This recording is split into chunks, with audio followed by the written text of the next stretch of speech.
Station navale de Matam. Près de 2 ans après son implantation, le chef d'état-major général des armées y effectue sa première visite.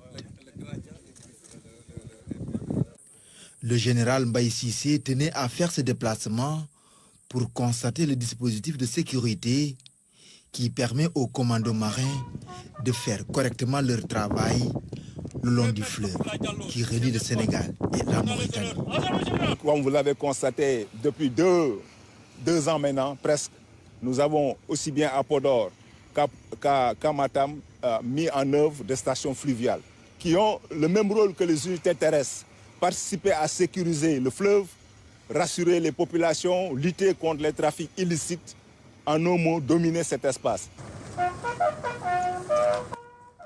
Autre étape de la visite, la place d'armes de Matam qui se trouve à Ourossogui.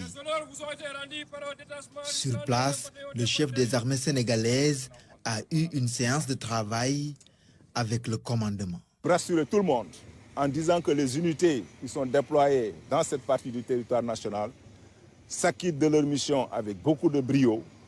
Il n'y a pas de péril sécuritaire nouveau.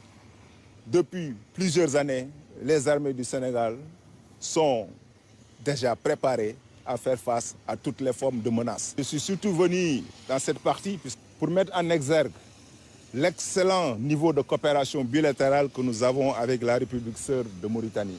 Le Sénégal se lance dans l'exploitation de ses ressources pétrolières et gazières. Assurer la sécurité au niveau des différentes plateformes devient une exigence.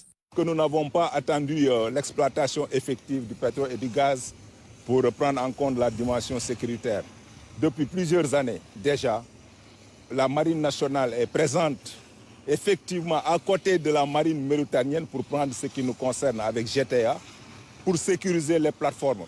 À ce niveau, il n'y a aucun souci à se faire.